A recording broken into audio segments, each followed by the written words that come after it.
कल की जो घटना हुई थी इंद्रलोक में वो इनके लिए सुखदाई है। ऐसे लोगों की मेंटेलिटी वो होती है कि ऐसी घटना जो कल इंद्रलोक में हुई थी वो इनके लिए सुखदाई होती है। ये उसी चीज़ को खुश होने वाले लोग हैं, उस चीज़ों में ये उसी मेंटेलिटी के लोग हैं। बाकी इनसे किसी भी बात पे आप सवाल कर लो, ये इनके पास जवाब नहीं होगा, ये कोई जवाब नहीं दे पाएंगे।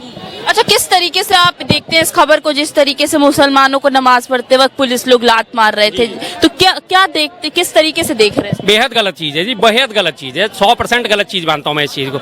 चाहे वो मुसलमान हो, चाहे वो क्रिश्चियन हो, चाहे वो जैन हो, चाहे वो बौद्ध हो, चाहे वो हिंदू हो, अगर वो इस टाइम अपनी पूजा पद्धति में बैठा हुआ है तो इस तरह से उसके साथ मारपीट करनी किसी भी किस्म से जायज़ नहीं है, किसी भी किस्म से जायज़ नहीं है।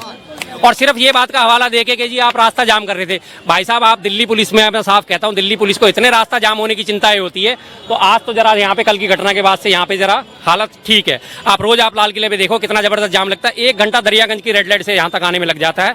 इस पे कभी ध्यान नहीं जाता उनका कि इस वजह से रास्ता जाम होता है।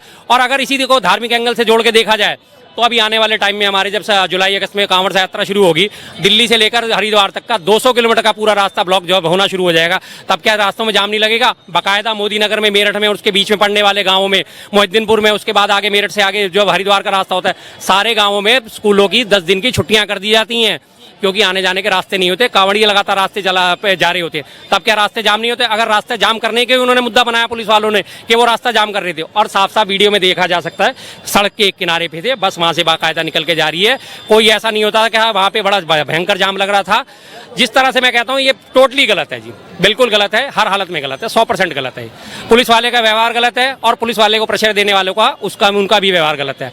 एलजी का बयान आना चाहिए था, दिल्ली प्रदेश भाजपा का इस पे बयान आना चाहिए था, मोदी जी को इस मामले में कम से कम एक बयान जारी करने चाहिए था कि जो हुआ वो गलत हुआ। नमाजी आदमी है, कामकाजी आदमी है, 15 या 20 मिनट की नमाज पढ़ के आपके कौन से प्लेन छूट गए भाई साहब, कौन से आपके रास्ते ब्लॉक हो गए? और कहा जा रहा है कि मस्जिद खाली पड़ी थी। मस्जिद खाली पड़ी होती तो मस्जिद में ही जाएंगे, सड़क पे आने को किसको शौक है?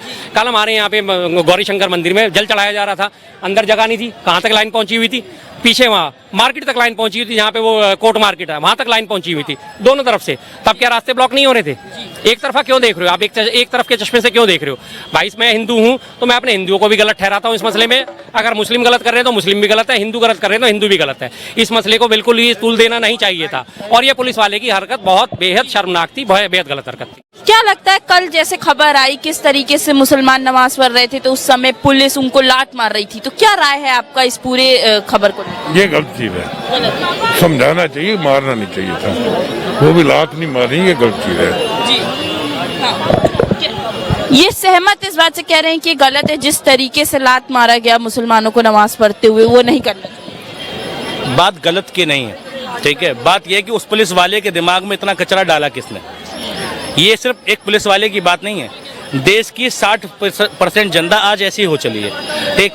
ये ऐसी स्थिति हमने देखी थी, हमने एक सीरियल देखा था चंद्रगुप्त मौर्य, तो मौर्य वंश की चाणक्य भी ब्राह्मण थे और शासन था धनानंद का, ठीक।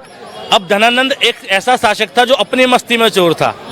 इत्तेफाक से इस वक्त भी ऐसा ही शासक है जिसको अपने आगे कुछ दिखाई नहीं दे रहा, ठीक। धनानंद सही सजेशन भी देता था तो वो उसको धिक्कार देता था कि तू सिखाएगा हमें। तो धनानंद के कंधे पे ऐसी लात पड़ी थी जैसी इंद्रलोक पे मारी गई है। धनानंद भी एक धर्म का उपासक था, वहां भी एक धर्म के उपासक बैठे थे। और इसके अलावा हमने मंगल पांडे की छाती पे देखी ऐसी लात। तो ये जब लात पुलिस वाले ऐसे मारते हैं तो ये याद दिलाते हैं देश में क्रूरता के शासन की, अंग्रेजों के शासन की। ये तो अंग्रेजों के जमाने में होता था। हो सकता है कि सड़क पर नमाज पढ़ना अवैध है या पब्लिक प्रॉपर्टी में पढ़ना अवैध है, ट्रैफिक डिस्टर्ब हो रहा है, तो सबसे पहला सवाल 2014 से पहले डिस्टर्ब क्यों नहीं हो रहा था? और अगर 2014 से पहले की सरकार ये सब मैनेज करा रही थी कि भाई नमाज पढ़ लोगे मैनेज हो जाएगा, यात्रा निकल जाएगी मैनेज हो जाएगा, तो 2014 के बाद ये सरकार मैनेज करा क्यों नहीं पा रही? एक बात। दूसरी बात ये कि मान लो वो गलत था तो पुलिस का काम क्या है? ऐसे लात मारना है या कानूनी कार्रवाई करना है? जो सजा होती, जिस मुकदमे में जिस एक्ट में उसका मुकदमा होता उसको सजा होती। पुलिस वाले को ये राइट किसने दिया कि उस पर ये उसने लात मार दी? उस पर मुकदमा चलना चाहिए राजद्रोह का, कम्युनलवाद का, ठीक है। और उस पर मुकदमा चलना चाहिए किसी की धार्मिक भावना को ठेस पहुंचाना, किसी समुदाय विशेष की। उसके अधिकार क्षेत्र में नहीं था जैसे उसने हरकत करी।